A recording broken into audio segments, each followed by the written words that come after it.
Olá, olá pessoas, tudo bem? Bom, vamos lá falar sobre o Thursday Night Football. Obrigado pela audiência incrível ontem. Foi o primeiro Thursday Night Football da temporada. Semana passada era jogo de abertura, era da NBC. Esse da Amazon é o Thursday Night mesmo, né? Que você vai acompanhar aí nas próximas quintas-feiras e conosco, né? Então, fico muito feliz de estar junto de vocês nas quintas-feiras à noite.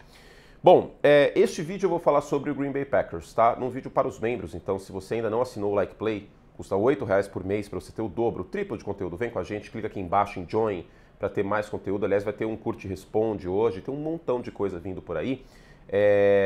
Eu vou falar sobre os Commanders. Por quê? Porque o tema do vídeo é desafiante, postulante ao título, desafiante ao Philadelphia Eagles. A gente imaginava que o Washington Commanders, que chegou na final da NFC, poderia estar neste hall dos desafiantes à Filadélfia. Eu ainda acho que não dá para descartar, mas perdeu um pouco de força essa história, né? É a foto do De Volta para o Futuro, que os irmãos do Mark McFly estão aí um pouquinho apagados. E sim, essa referência aqui é o Almanac do De Volta para o Futuro 2, tá? Eu adoro esse filme. O 1 e o 2, o 3 eu não gosto muito. Então, eu não gostei desse início de temporada dos Commanders. Venceu, mas não convenceu contra os Giants e ontem teve problemas. Eu vou falar sobre isso no vídeo para os membros. Vamos focar em Green Bay aqui neste outro vídeo. Eu queria começar a destacar a secundária dos Packers. Por quê? Porque muitas vezes acaba acontecendo, naquela teoria das engrenagens, pass rush e secundária, de um sec acontecer porque a secundária está girando muito rápido, ou seja, está jogando muito bem, o quarterback fica muito tempo no pocket e é sacado. Às vezes o pass rush está chegando muito no quarterback, isso ajuda a secundária porque ele não solta a bola como gostaria, solta a bola pressionada e tudo mais. É verdade que ontem o Jayden Daniels foi pressionado em quase 40% dos recursos de passe, mas não foi só isso. A secundária dos Packers jogou uma barbaridade, especialmente o Keshon Nixon. Essa é uma das grandes surpresas aí desse início de temporada para os Packers. O Nixon teve 5 passes defendidos. Ele zerou o ataque do Washington Commanders. Foi realmente impressionante. O próprio Deebo Samuel foi começar a aparecer no segundo tempo. Defesa de Green Bay que marca muito em zona, e aí a pressão chegou e sempre muito bem posicionada. O Jayden Daniels teve poucas alternativas aí, também não quis arriscar nada. Também faz parte da equação o fato de que o Washington Commanders, tanto no ataque como na defesa, teve um plano de jogo bem covarde. Essa é a expressão, você sabe que eu tô sem papas na língua, né? Vocês estão ligados que esse ano eu não tô nem aí. Covarde, essa é a expressão que mais ilustra como foi o plano de jogo nos dois lados da bola. E aí quando começou a querer fazer alguma coisa, blitz na defesa por parte do Dan Quinn no segundo tempo e um Jayden Daniels soltando um pouquinho mais a bola em profundidade, aí já era tarde demais, aí os Packers já estavam dominando a partida. Mas eu queria elogiar a secundária dos Packers.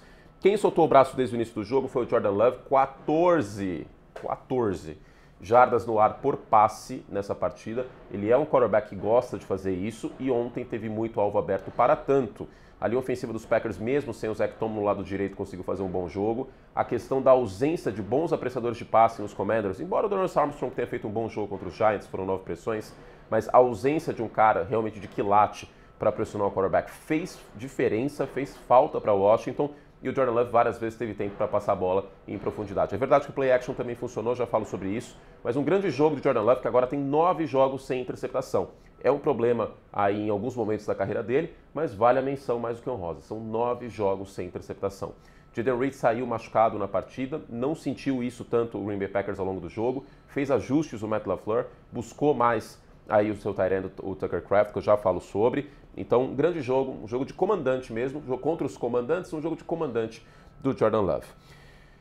O Washington Commanders do ano passado foi um time de jogadas explosivas com o Jayden Daniels. Já no início da temporada, no primeiro jogo de horário nobre dos Commanders contra os Bengals, eu comentei essa partida inclusive, foi o Monday Night Football, a gente viu o Washington Commanders conseguindo buscar o Terry McLaurin em profundidade e tudo mais, o Jayden Daniels com essa postura. Contra os Lions foi assim também. Foi um time de jogadas explosivas, teve a Hail Mary contra os Bears também, mas eu não vou entrar na equação como jogada explosiva porque era meio que uma Hail Mary necessária.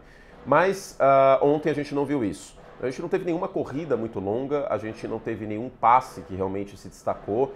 Muito mérito da pressão defensiva de Green Bay e também da secundária. Esse é o problema. Quando engasga esse ataque, não tem esse desafogo com jogadas explosivas, e o Batistaca tá todo vapor, hein? Que beleza. Aí a coisa começa a complicar. Porque a verdade é que o time do Washington Commanders no ataque, ele é muito dependente do talento do Jayden Daniels. Não é um time que você olha e fale, nossa, que coisa espetacular, meu Deus do céu. Não é. Gente, o Zach Ertz, o tight end do time. O Terry McLaurin, visivelmente sem ritmo de jogo, né? Mal foi acionado semana passada e ontem também não estava legal. O Deebo Samuel entrou mais no jogo no segundo tempo, mas não é o Deebo da época de São Francisco. Então é muito dependente do talento do Jaden Daniels, essa equipe, ponto. E aí quando conseguiu tirar essas big plays, essas jogadas explosivas dos Commanders, aí operou-se um efeito dominó.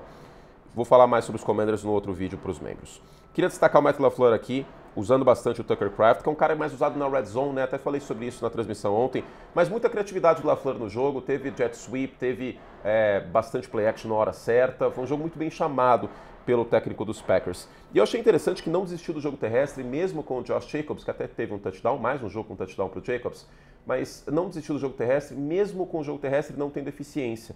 3.7 jardas por carregada para o Jacobs e foram 23 carregadas. E é importante que não tenha desistido para não deixar o ataque unidimensional e porque aí permitiu que o play action enganasse mais a defesa dos Commanders. Isso foi muito importante no fluxo da partida, teve passe em play action com muito ganho. Eu até anotei aqui, esqueci de ver, o desempenho do Jordan Love em play action.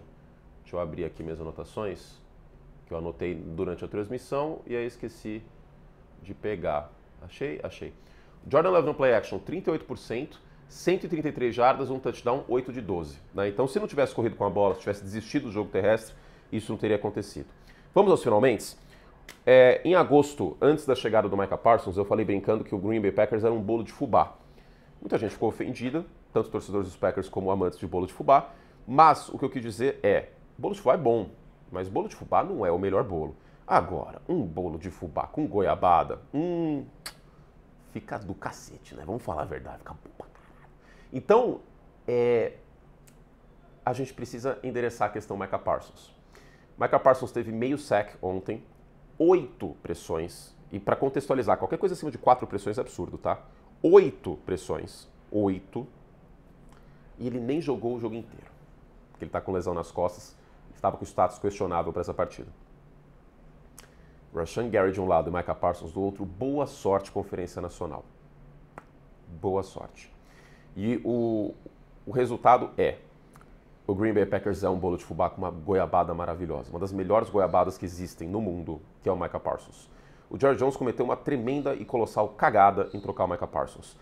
Mas não dava para pagar o Micah Parsons, porque já ia colocar metade do teto salarial em 3 jogadores. Isso é o que acontece quando você dá 60 milhões de dólares pro Dak Prescott. Não foi um contador do Dallas Cowboys que fez besteira, foi o Jerry Jones. E aí troca o Micah Parsons e o Green Bay Packers agradece. Eu não estou dizendo que vai acontecer, mas pode acontecer um efeito semelhante com o Green Bay Packers quando o Reggie White chega.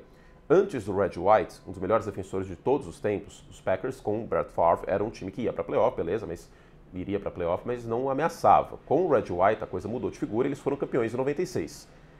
Não estou colocando os Packers no Super Bowl, mas eu sim coloco o Green Bay Packers como um desafiante na Conferência Nacional. Se eu tiver que apostar hoje num time para ganhar a divisão, hoje é o Green Bay Packers. A gente ainda tem muita coisa pela frente, muito futebol americano pela frente, lesões podem acontecer em vários times, não só em Green Bay, tomara que não aconteça, muita coisa pode mudar. A gente viu no ano passado o New Orleans Saints começando muito bem e depois descendo de produção. E lembrando, Green Bay jogou 2 jogos em casa, mas o que eu vi dessa defesa do Jeff Hafley, a defesa terrestre, o Jordan Love cuidando bem da bola no todo. Teve um passe para ser interceptado no match com os Lions, mas enfim, nada demais. Menos drops também, né, que foi um problema para Green Bay no ano passado. Micah Parsons jogando menos e mesmo assim tendo impacto. O impacto que isso gera no Rashan Gary, a secundária dos Packers jogando melhor. É tanta coisa melhorando que dá para ter fé. E dá para acreditar que o Green Bay Packers vai longe.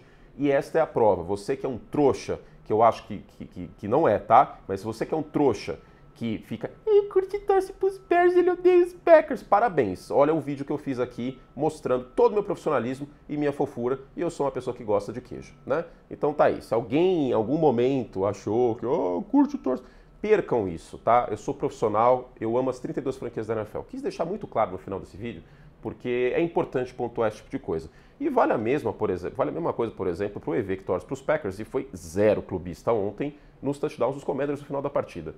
É isso, gente. A gente está aqui para ser profissional CNPJ. Se eu quiser depois ser CPF, eu vou ser CPF, mas dentro da minha casa e não aqui falando para vocês, porque eu tenho um absoluto respeito por você, torcedor dos Packers, tá bom? Deixando muito claro isso. Um beijo carinhoso, vou gravar o vídeo dos Commanders agora. E é isso, tá bom? É nóis. Fizemos todo o estrago que podíamos e até a próxima. Bye, bye.